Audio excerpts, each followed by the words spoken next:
Hello everyone, हमारे पास ये question है एक्सरसाइज 6.3 का क्वेश्चन नंबर 14 है। इसमें हमें दो ट्राइंगल दे के रखी हैं A B C and P Q R, और हमें बोला है यहाँ पे इनकी जो कॉरेस्पॉन्डिंग साइड्स और मीडियन है एक बीच में ए डी और ये पी एम, इनकी रेशो आपस में प्रोपोर्शनेट है, जो कि हमने यहाँ लिखा है A B over P Q.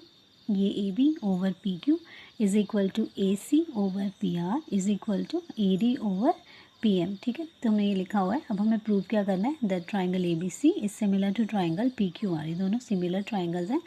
तो अगर सिमिलर प्रूव करना है तो हमारे पास यहाँ पे देखो, जहाँ पे जिस हिसाब से हमें यहाँ साइड्स प्रोपोर्शनल दे के रखी हैं, तो उन साइड के बीच का एंगल अगर हमें मिल जाता है तो हम बोल सकते हैं कि ये दोनों जो ट्राइंगल्स हैं वो सिमिलर है। मतलब किस क्राइटेरिया से, एस से, क्योंकि ये साइड है, ये एंगल है, ये साइड है। ठीक है, अगर ये साइड एंगल और साइड अगर इस क्राइटेरिया से हम प्रूव करें तो ये दोनों ट्राइंगल सिमिलर हो जाएंगे। तो हमारा मेन काम क्या है इसमें, कि हमें इस एंगल ए को एंगल पी के बराबर बताना है। तो एंगल ए और पी को इक्वल करने के लिए सबसे पहले हमें कंस्ट्रक्शन करनी पड़ेगी। कंस्ट्रक्शन क्या करनी है कि जो हमारे पास मीडियन ए डी है, इसको हमने आगे तक एक्सटेंड करना है, डी से ई तक। इतना जितना ए डी है उतना ही डी डी डी ई हमने ले लिया, वो लिखा है यहाँ पे कंस्ट्रक्शन में, A D is equal to D E. और वैसे ही इस वाली ट्राइंगल में हमने पी एम को आगे तक एक्सटेंड किया, P M is equal to M N. फिर हमने ई से सी को ज्वाइन कर दिया, एन से आर को ज्वाइन कर दिया। अब हमने क्या करना है, हमने धीरे धीरे इस ट्राइंगल से इस बड़ी वाली ट्राइंगल में शिफ्ट होना है। ठीक है, उसके बाद ही हम इनकी थोड़ी सिमिलरिटी प्रूव कर सकते हैं। तो हमने क्या किया, पहले हमने ले ली ये ट्राइंगल, ये हमें ए बी डी ले ली, और इसके साथ ले ली हमने डी ई सी। ये दोनों ट्राइंगल हमने ले ली। इन दोनों ट्राइंगल में हमने इनको कॉन्ग्रुएंट सिमिलर प्रूव करना है, just because of this angle. इस एंगल के लिए हम सारा काम कर रहे हैं। तो यहाँ पे हमारे पास क्या आ जाएगा, यहाँ पे हमारे पास ये ए डी हमने लिया कंस्ट्रक्शन से डी ई के बराबर। ठीक है, A D is equal to D E by construction. दूसरा हमारे पास आ जाएगा angle 5 is equal to angle 6। ये कौन से एंगल होते हैं, ये होते हैं हमारे पास वर्टिकली ऑपोजिट एंगल, जो क्रॉस में बनते हैं, प्लस में बनते हैं, उनको बोलते हैं हम वर्टिकली ऑपोजिट एंगल। ये होते हैं वी ओ ए। और तीसरा हो जाएगा B D is equal to D C. ये होता है हमारे पास, ये क्योंकि मीडियन थी ए डी तो इसने इसको दो इक्वल पार्ट्स में डिवाइड किया, B D is equal to D C. It means ये ट्राइंगल और ये ट्राइंगल आपस में कॉन्ग्रुएंट हो गई।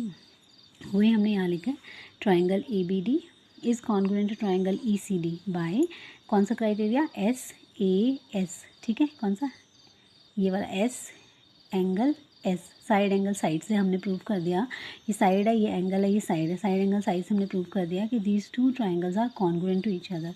ये दोनों ट्राइंगल कॉन्ग्रुएंट हो गई। पर अब हमें मेन काम क्या था, हमने इस ट्राइंगल से इस बड़ी ट्राइंगल में शिफ्ट होना है। तो हमने यहाँ से प्रूव कर दिया by C B C T that the side A B is equal to side E C. Side A B इसी साइड के बराबर आ गई, ये हमने यहाँ से प्रूव कर दिया।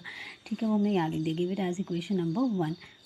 अब यही सब हमने करना है अपनी इस ट्राइंगल में ही, जो हमारी दूसरी ट्राइंगल है, इसमें हम क्या करेंगे, अब हम पी क्यू आर ट्राइंगल लेके चलते हैं।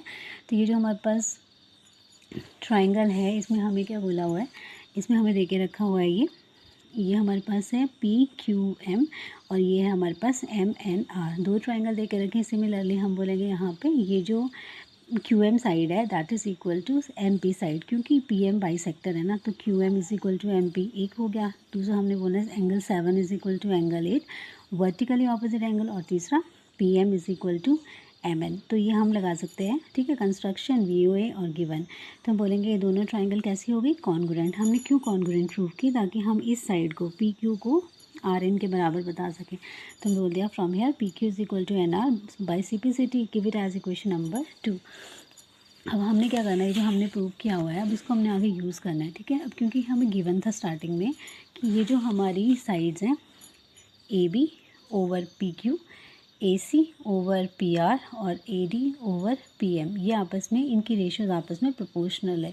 ठीक है, ये इनकी साइड्स की रेशियो आपस में प्रोपोर्शनल है। तो अब हमने क्या करना है, बस एक पहले वाले में शिफ्ट करना है, जो हमने निका फाइंड आउट किया that A B is equal to, हमने प्रूव किया ई सी के बराबर। तो हमने ए बी को शिफ्ट कर दिया ई सी से, और पी क्यू को शिफ्ट कर दिया एन आर से। ठीक है, वही हमने यहाँ किया, ए बी को शिफ्ट कर दिया पी क्यू से, ए बी को शिफ्ट कर दिया ई सी से, और पी क्यू को शिफ्ट कर दिया एन आर से, और बाकी दोनों हमने एज इट इज़ लिख दिए। ठीक है, अब मैं धीरे धीरे इस ट्राइंगल से इसमें शिफ्ट हो गई हूँ। ठीक है, अब मुझे इनको भी देखना है, बाकी दोनों ट्राइंगल्स को। तो अगर हमारे पास देखो ए सी वाला तो दे के रखा है, ए सी ओवर पी आर, ये तो रेशो हमें दे के, इस साइड की रेशो तो हमारे पास प्रोपोर्शनिटी है, बची है बस एक लंबी वाली साइड ये।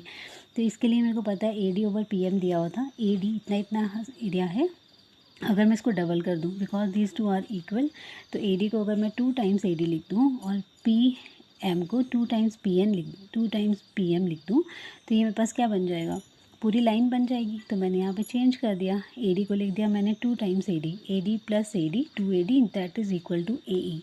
तो वो हमने नीचे वाले में लिख दिया ए ई, और P M plus M N, 2 times P M को हम लिख सकते हैं पी एन, पूरी लाइन पी एन, तो हमने यहाँ पे इसको लिख दिया पी एन। ठीक है, इसका मतलब ये इस ट्राइंगल की सारी साइड्स की रेशो आपस में प्रोपोर्शनेट हो गई। तो हमने बोला कि ये दोनों ट्राइंगल आपस में सिमिलर है, जो बड़ी बड़ी ट्राइंगल्स हैं ये आपस में सिमिलर हो गई। अगर ये एंगल्स ये सिमिलर हो गई तो हम सिमिलर ट्राइंगल्स के एंगल आपस में इक्वल होते हैं। तो एंगल 2 एंगल 4 के बराबर आ गया। ठीक है, वही हमने यहाँ लिख दिया, angle 2 is equal to angle 4। Give it as next equation number. अब हमने क्या करना है, हमने एंगल प्रूव कर दिया सिमिलरली, क्योंकि हम इतना बड़ा प्रोसीजर फिर से नहीं करेंगे, तो हम सिमिलरली इस साइड भी प्रूव कर सकते हैं that angle 1 is equal to angle 3 by using the same procedure. तो हमने वही यहाँ लिखा हुआ है, angle 1 is equal to angle 3। ठीक है, अब हमने जो एंगल जो हमारे पास इक्वेशन 3 और 4 है, इनकी लेफ्ट साइड को ऐड कर लिया, एंगल 1 प्लस एंगल 2, इन दोनों को साथ में ऐड किया और राइट साइड को आपस में ऐड किया। तो एंगल 1 प्लस एंगल 2 बन गया एंगल ए, एंगल 3 प्लस एंगल 4 बन गया एंगल पी, वो हमने यहाँ लिख दिया है। ठीक है, अब हमारे पास क्या आएगा, ये बन गया angle A is equal to angle P. अब हमारे पास पहले से गिवन था that A B over P Q is equal to A C over P R, और हमें सिर्फ एक एंगल की ज़रूरत थी, वो भी हमने प्रूव कर दिया है। तो हम कह सकते हैं by S S criteria the triangle A B C is similar to triangle P Q R. Thank you and please like